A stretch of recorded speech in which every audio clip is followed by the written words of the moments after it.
prove that the veterancy of your time in the NLC matters over the new hungry aggression that Kitano is going to bring on top side. And we'll have to see if Nativz are able to shut him down in draft, or whether they will save their punishment solely for the Rift, as we are now jumping into Champions Let's. And something I just want to point out before you dive into your spiel, veteran, that Annie-ban here from Nativz. Harbo played it both games last split, so we're going to have to see something new from the Vanir mid laner. Yeah, for sure. I mean, Harbo is a guy who, he had some nice team fights, but generally speaking, that mid-jungle is the place we would expect to blow up if anywhere blew up on the side of Vanir. Right? We talked a lot about Kitano, we talked a lot about Liam Cole and their positives, and part of that is that Harbo Pippi Bat haven't quite gotten that synergy down yet, and you'd expect an experienced player like Stefan to be able to do a lot with that, and Vladdy, he was a new name last year. Nowadays, everyone kind of knows who he is. I wouldn't exactly call him a veteran yet, but he's very strong. That Seraphine pick, though, they've done their scouting, they've done their research, they've picked away from them Voxnay. You see the Maokai jungle, you know that Nativz are thinking of going AD in mid, and if they're thinking about going AD in mid, what must they be thinking about going bot? An AP champ. So they've picked the most famous Den Voxnay AP champion away. You could also put Seraphine in mid lane, and it's very good against the kind of all-in champion that Vladdy would like to pick. So looking at this rotation here from Vanir, obviously Seraphine, Sion, not two champions that we are used to seeing here at the B1, B2. Are we assuming that this is a flex potential? Like, we've got this Seraphine that can go into multiple lanes, and the Sion as well, that's why they've opted to go for this here? The Seraphine is almost definitely a flex between mid and bot lane. I would assume it is, having not really done the sufficient scouting on Habbo's solo queue account to be able to discount it. If Nativz have, they could play around the fact that they can't discount, that they can discount it, but I would assume right now it's a flex pick between top and bot lane, either support or ADC, not entirely sure which. The Sion one, I mean, if you go woodcutter Sion, there's a tree on the enemy team, clearly you win the game just purely based off of that. Aphelios has been the classic default champion for them. Voxnay, never fully agreed with it. And Kitano, stat check champion, he is on the Olaf, which puts further into question, where is this Sion going, right? Now you look at it and you're looking at Sion mid, Olaf top, and Seraphine in the bot lane as a support or a bot lane pick. There's also room for Sion to be a support champ. That used to be very good into stuff like Zyra, right? These low mobility, poke-based mages on bot lane. But I would ultimately expect this signals it's a Sion mid, a champion that Harbo can get all-ins with in team fights, and pilots itself very easily in lane, right? Q on the wave, E on the wave, and you're basically done, you're sorted, no one can really kill you in that mid lane. Yeah, and so when we were talking about Vanir, it very much is a team that is looking towards their top lane, towards their bot lane as well to find that carry. So I think having a more neutralizing pick in the mid lane makes a lot of sense. And I mean, you're drafting Sion, we're saying that it's possibly going mid lane. It's drawn enough respect, I think, with this Cenaban. Obviously, that's something that you can pair with the Sion, can pair with this Seraphine as well if you're going towards the bot lane. Vanir taking away some of this pick and trying to ensure that the Olaf is going to get a good matchup as well. Yeah, I mean, I like this Jace pick with the Maokai because you're still maintaining the AD plus AP, which prevents the easy access to Mercs, Treads, or Ninja Tabbies. The pick, I think, goes really well into both Sion and Olaf, regardless of where it goes. And this is my hot take, is actually Aurelion Sol. I think Aurelion Sol top is really, really good into stat-based champions like the Darius. Speaking of stat check-based champions, is that going to get locked? Because they picked away Liam Cole's favoured champion, which is the Aphelios. The Ashe gets locked. I'm a huge fan of that, because when we talk about Aphelios, we talk about outranging him, we talk about range engage, we talk about range damage match. Ashe is literally all of that, right? Ashe will engage with her R. The follow-up on that R is the Seraphine R. You can do all of this from a safe distance that doesn't allow Aphelios to just get on top of your pixel and just spam boomerangs on your face. But the Yuumi has made it all the way through draft. The Yuumi has made it all the way through draft. It's not going to get engaged on by either of those champions as easily. And it looks like it's being locked in, hasn't it? I believe that has actually been locked. So yeah, we are going to be seeing Voxnay and Twist on the Aphelios Yuumi. And this just makes it really difficult, right, for Kitano to operate here on the Olaf, because you're running in. I'm not seeing that many other champions here on the side of Vanir that are necessarily going to be going forward with you. So you do need to play a little bit back here on this Olaf if you're going to find success. And the Gnar here as well. It feels like Nativz kind of just don't want to give anything away. Yeah, I'm not sure about the Gnar pick. I would honestly prefer to see Shikari match on a stat checker, just go something like Garen or Darius into the Olaf, something like that. The immediate stat checker that I think is actually pretty good into Olaf is actually Singed, but that's not open to you of the Maokai, so I was thinking about AD ones. The Gnar's more of like a neutralizing pick. Gnar's more saying like, okay, just don't feed Shikari, alright, you can at least do decently well here, and the rest of us will make sure that the Olaf can't do anything into Arphilius later. He's going to try to kite with the Yuumi on top of him, right? But this Olaf gets to one item. We know what it looks like in teamfights. It looks basically unstoppable. I wonder if Liam Cole or Garfield's going to be playing the Ashe. We're on 13-11, so Echoes of Helia Ashe has been nerfed, right? I actually think Echoes of Helia went from being you should just play Ashe every game and if you're not, you're stupid, to you're kind of stupid if you do pick Ashe now. I love Echoes of Helia, but it's not that strong. You'll still get a lot from Imperial Mandate, and obviously your R will be up permanently as the Ashe. You still get all the benefits of Ashe before, but it's not the insane hard win champ that it was before. That being said, if you were to just go Ashe ADC and you didn't go Liandry's tier on Seraphine, you would severely lack in AP damage because it's a full AD top side. It's Ninja Tabby's o'clock, so I can see the logic. It makes sense, right? And I think the Ashe itself here, it offers for Vanir like actual snap engage. I think that you've got ults here like the Scion, like the Seraphine, and I feel like those are good, those are useful, but so often they are not quite getting the same value that you need to. Ashe is really easy setup, low cooldown like you mentioned, and it means that you can follow up with the Scion ult, with this Seraphine ult on an already stunned target. And a huge thing here, right? We were asking, can Liam Cole match Demboxnay? He's matched Demboxnay's champion pool here, right? Aphelios priority we saw last week into Seraphine priority on this week. He's matching Demboxnay step for step, blow for blow. And this game he's going to say, I can do what you do better than you do, and really try to make a name for himself with this game. Neutralizing pick on the mid lane, that's probably the area where we think they're weakest the most relative to Nativz, right? This mid jungle setup. They just haven't built up their synergy yet. But it's a Scion in mid lane with a Belveth, right? This is the classic composition from last patch. I think this is a really strong pairing as well if you just want to neutralize that midsection, play hard for both lanes. Kitana wants to put on a show. Liam Cole wants to prove that he can do anything that Moxley does better. I'm really excited for this draft. I'm really excited to see how this ends up working out, because they have a really good draft objectively. It's really cool. It's really cool. It's really funky. And I like that you highlighted that Belveth there for people back, because I'm not going to lie, I've played a few games of Belveth recently and they have not gone well, but this guy meant to be incredibly cracked on him. I remember chatting with a couple of the Elite Series guys that seen him play in Solokune and a little bit of comp, and they really valued this guy on this pick. So I'm excited to see whether Belveth is going to be good or whether I was just being lied to by a couple of Belgian people, as happened before. But we have talked a lot about this Vanir comp. I want to go us back over to Nativz. Yes, this feels a lot more standard. Yes, this feels a lot more simple. But what do they want to do? What's their goals with the champions that they've drafted? I mean, the objective is the final level of Halo Reach, and then if that goes on long enough, they have the ability to come back. But you have to assume, right, the heavy ranged engage that Vanir have to output on towards them Voxlade, there's a lot of things he has to burn, and not really much DPS he can do because of the sustain that Vanir have before he can go back in. It's really a lot more on Nativ's individual skill to be able to pull off this draft, because Vanir, right, they're playing hard to top and they're playing hard to bot, sure.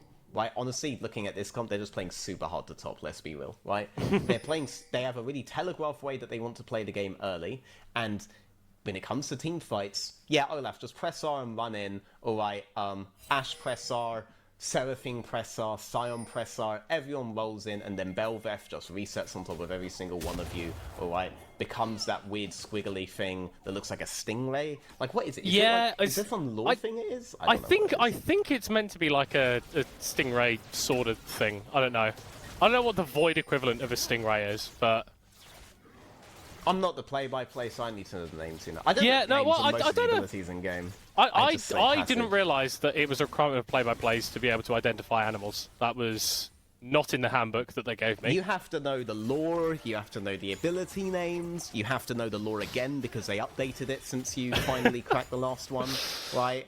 and then you need to know the ability names for all the new champions and the old ones that they reworked, and then you need to do the lore again because Arcane Season 2 came out, right? Like, that's your job, man. That's your responsibility. You almost make it sound like I do things. Almost here. Level 2 initially hit here for Vanir, and then Voxley having to burn that cleanse to prevent himself from getting CC'd up. Yep, and, you know, this is the most powerful Aphelios looks at level 1, right? Doesn't actually have an ability at this stage, and there's no real synergy with these gun combos except that you have a really long-ranged red Q, but you don't really have a Q level 1, so yeah, pretty standard that Vanir would win this. Pipibat, though, not content farming. Level up here for Vlad. He's not burned the flash quite yet. Is going to have to use it to get out of that decimating smash. We'll have to see if Pipibat is going to be able to take advantage of that missing summoner spell.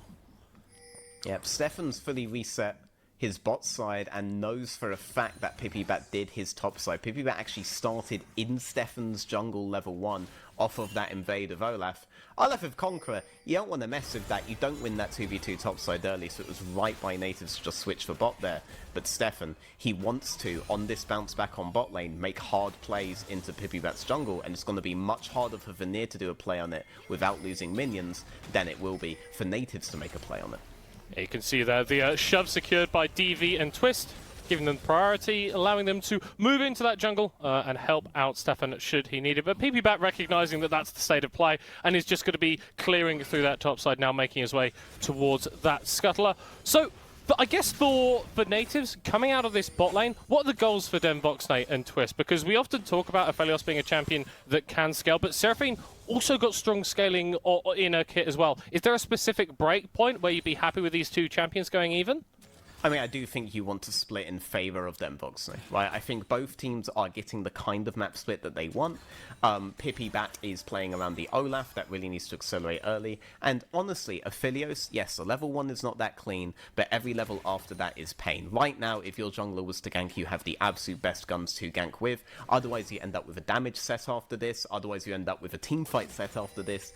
It gets really good basically every stage for Aphelios now in lane. So that's why he's not pushing, that's why Stefan is leaning here, and that's also why Pipibat is ending his clear on Krugs on top side, right? In case he gets an opening on that Gnar. It's just harder for Olaf to set that up than it is for DV to set that up with the purple gun. Those melee minions just keep walking forward, really ruining Stefan's ability to sneak into that bottom lane brush, and that's big, right? No setup on the counter gank available as Shikari is going to shove in this top lane wave, and it means that Liam, Cole and Garfield aren't necessarily going to be punished for shoving this wave in solo. Do you think we start the NLC on Tuesdays because Garfield hates Mondays? I think that's the reason. I think that's it. Me too. Do you think he's really going to hate Tuesdays after Stefan does this, but Pipibat's there because he doesn't want to have to deal with that all week?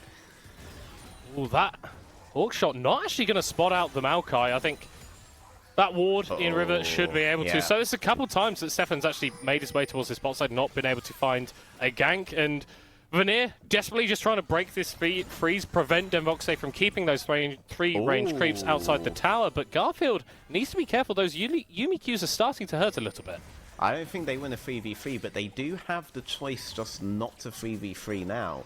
Pipibat could be playing hard around Kitano, but I think, I don't know, maybe too many Season 13 games have gotten to him, and he's just not quite recognizing that the Frenchman in top lane is on the champion that you super do want to be accelerating. They're just playing defensive around two low-cost champions that are going to be useful basically no matter what later on. So long as Aphelios isn't accelerating, I think you're good, and I think Aphelios lost his ability to accelerate a while ago.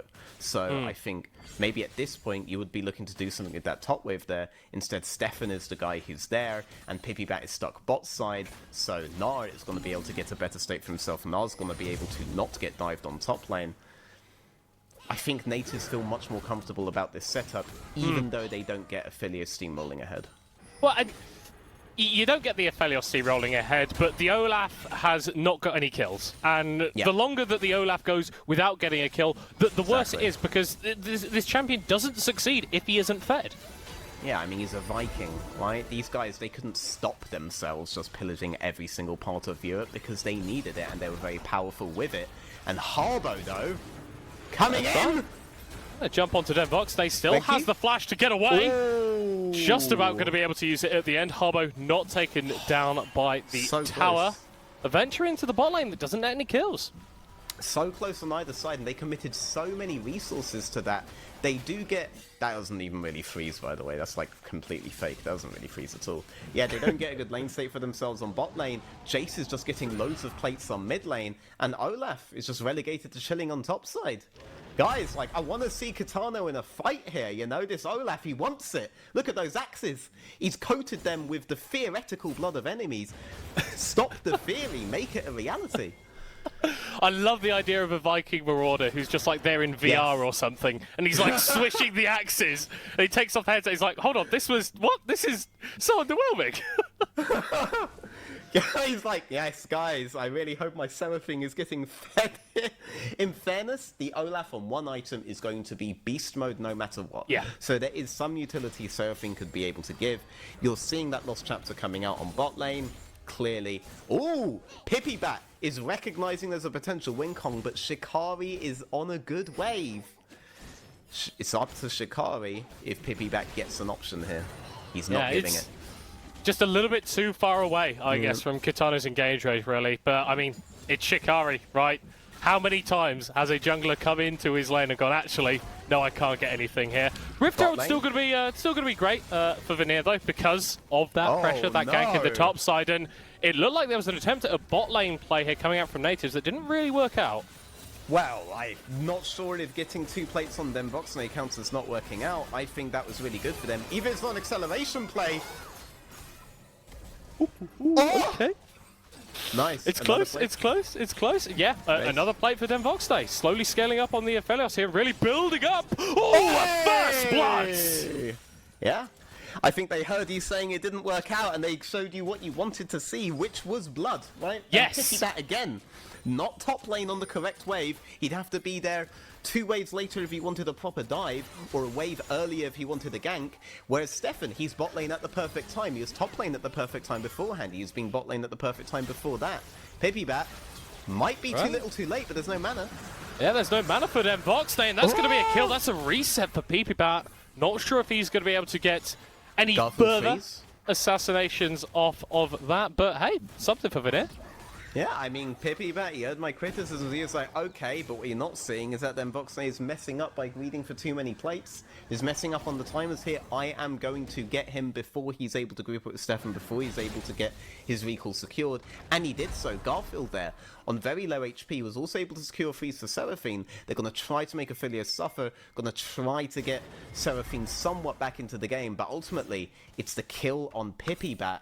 And this composition is based around 2 people, right? We've talked a lot about this Olaf potential win con on top because we're so used to seeing the Olaf just win the moment level 6s hit and just keep winning for the next 10 minutes of the game. But Pipibat on Belveth is going to have the Seraphine, is going to have the Imperial Mandate on Garfield, is going to have a lot of things playing for him, right? He's really the big late game carry that Vanir's composition is built off of, and he is on the board.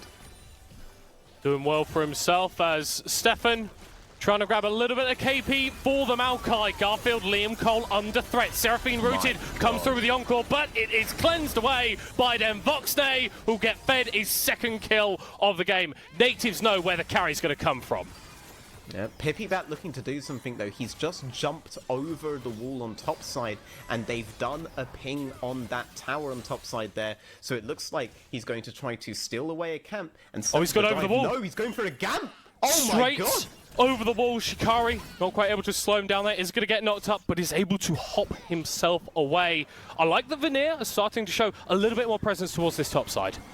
Yeah, but the wave is pretty good for Shikari. He can just walk away, and he's going to lose like 2 minions at maximum. None of them, to be honest, because Kitano's like, well, he's going to get these eventually. May as well go for the reset when I know Stefan can't be here yet. Stefan, 10 seconds away from being able to do something to Kitano. Kitano's wave is good for him. That's only going to slow for like max 1 wave, and then it's going to push into him. So I think he can just take the reset there, and he can come out. Good awareness from Kitano of the situation he was in, and the split-second decision that he had to make there on the wave as a result.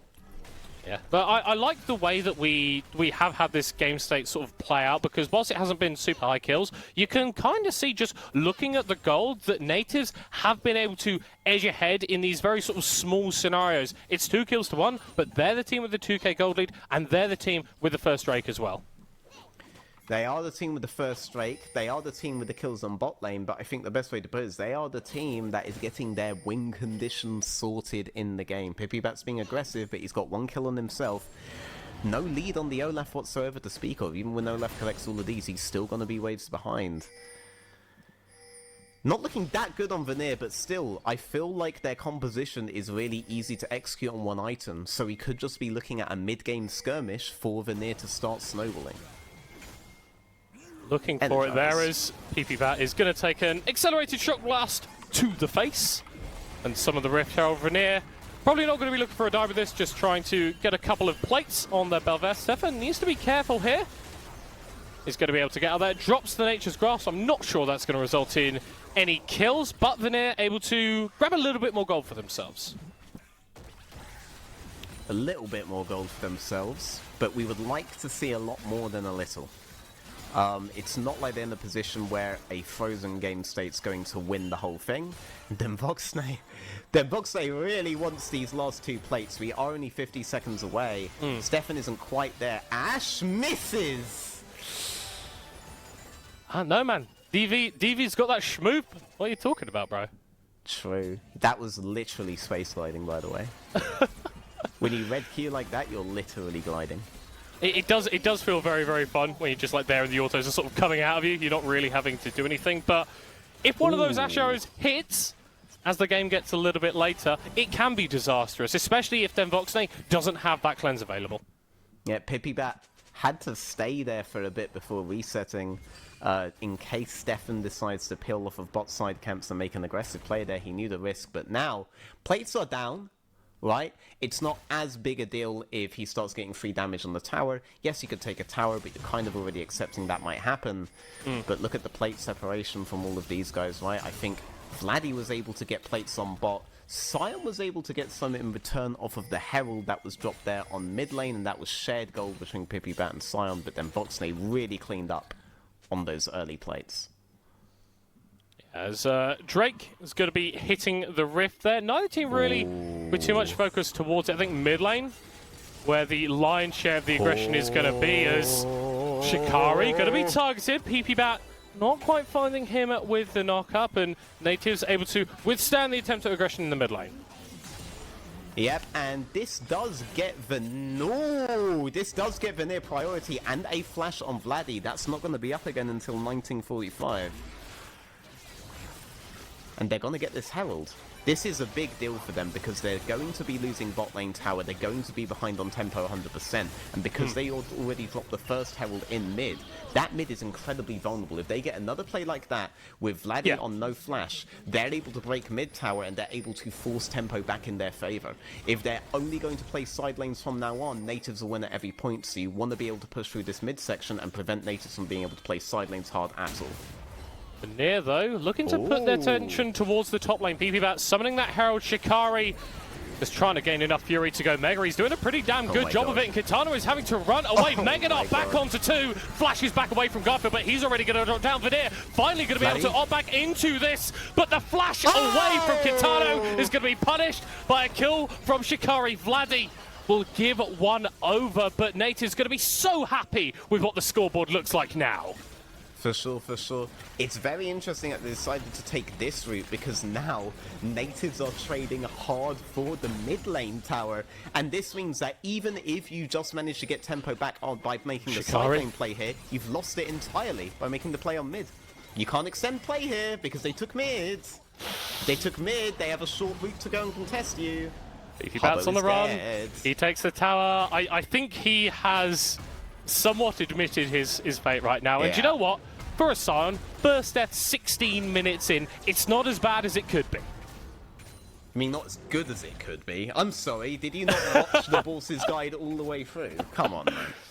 Come on. No, man. I was gonna spectate a couple of his games, but no, the account I wanted to spectate, I couldn't watch him play on it for some reason. Don't know what was going on there. That would be a good death if Sion didn't have a kill. But it's a bad death because he did well before. I mean, getting the tower. True. I mean, yeah, like the tower. Yeah, you are getting a little bit more gold for yourself, trying to accelerate the map spot, but Nativz just that little bit further ahead. because he got a kill, he put himself further up the bounty hierarchy, which you can't do. So he didn't watch the guide all the way through either. So the trick to winning games on Sion is to not get kills. Unironically, yeah. So basically, the way the bounty system works is that if you get a kill, it already moves you up this theoretical stanza of bounties. If you get, I think it's like 100 CS or so, you move up the theoretical stanza of bounties. But if you get structure gold or plate gold, it doesn't change you at all up the bounties. So structure gold and plate gold is the best gold to do, which is why the boss goes like 0-10 in the first 14 minutes of the game and then stops dying. So you get all of that extra gold and you're not giving any bounty over? Exactly. Yeah. Yeah, so suicide for the plates, because you won't have a bounty anymore. You'll have a negative bounty, if anything. The enemy is giving themselves bounties by getting kills on you, but you're getting the equivalent amount of gold by grabbing the plates, right? So structure's the best, and then CS is way better than kills, because the breakpoint is so high relative to each individual kill. So the problem that Sion did was he got a kill at all. You idiot, Harbo. Can't believe you would do that. Vladdy, the mistake that he made was thinking that he could stand under the bot lane tower. Shikari teleporting in, but not able to prevent Vanir from taking down his mid laner. So not only did Vanir get the kill, but they also get the TP out of the Gnar. Did you not listen to a word I said? He died, right? But the enemy doesn't get any plates, and Jace didn't get a kill. So it's a good death. God, man. So hold on, we're expanding this logic to every single champion in League of Legends. Is that how it works? I'm just saying it's a good death. That's all I'm saying. If I say it's a good death, I'm not making a comment on whether the death is good or bad. I'm just saying it's a good death. You're just making a statement, putting it out there into the world. Exactly. Take it or you leave it, you know? Yeah. Could be a good death. Just my opinion, bro. I mean, the map state right now is still better for Nativz than it is for Vanir. They're able to make that play on bot lane. They're not able to break the mid lane tower yet, and then Voxnay has a really safe area to farm from, and Stefan still has really easy passage around the map. The whole of Nativz still has good passage around the map. The best thing that Vanir have right now is that tier 2 on top, but they have no tempo to play the map out with. Olaf is stuck on the tier 2 on bot side there. Vanir are being super pressured back into their jungle. They've lost full control of Drake despite having that open top lane because of Nativ's response to go to the mid tower earlier. And because, you know, Vladdy succeeded in not getting a kill for his death. Good death. And now, for Vanir, they're having to sort of face check into this river against the Nativz comp that has got 2 items on Voxnay and 2 full items on Vladdy.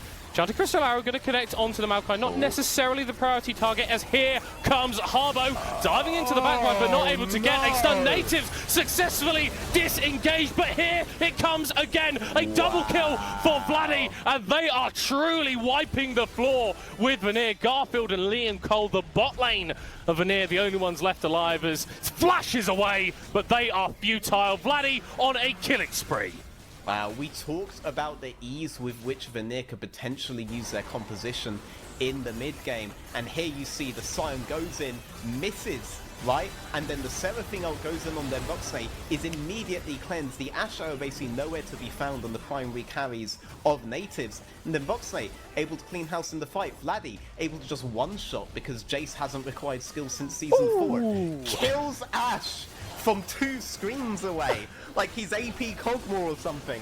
What do you mean, bro? What do you mean, bro? He had to press like 2 buttons at vaguely the same time, okay? If that's not skill expression, then I don't know what is. Nativz, they get that Drake, they get the fight, they go over to the Baron in the replay, and they slay it down 21 minutes into the game. Veteran, it's harder to think of a better game state than this for Nativz. Oh yeah, 100%. They still have the mid tower up. It's actually quite mind-blowing to me. I mean, obviously the entirety of Vanir was dead, and you can't really take a tower when you're dead. But still, the fact that Nativ's got... Veteran, I'll have to stop you on that point. Can't take a tower whilst dead? I can think of a champion that can. And he is ulting into the mid lane. Vanir gonna get it going once again, finding an initial engage off onto Stefan, but once again the Maokai, not the guy that you want to be jumping damage into. Liam Cole taking a little bit low as PP back. Kitano retreating on the side from Voxnay, chasing them down with the Yuumi on his back. Another kill for DV.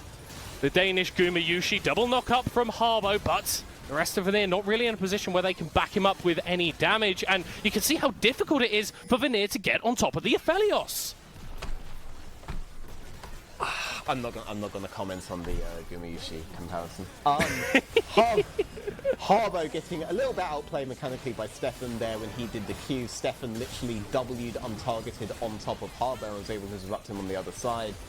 But it looks very much like Voxnay's unstoppable here. He has good frontline, thanks to Stefan. He has good threat on top of him, thanks to Vladdy. He's able to basically one-shot any squishy member of Vanir that wants to get on top of them.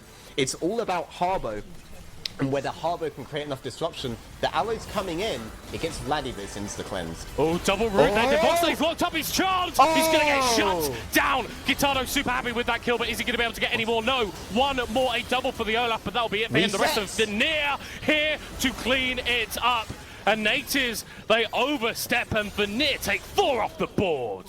This is what 4-4 wanted last game, right? 4-4 had a composition that plays out quite easily in a group 5-on-5 situation, but they needed tier 3s to get it on. They never got that option. They were countered by stopwatches, by Chemtech Soul. If anything, Nativz are so early on here that they didn't have any such response. I think Stefan just dies here, by the way. It should do. I mean... Eventually. Yeah, it will happen. It is a 2-item Maokai on the honey fruit, but he's going to die.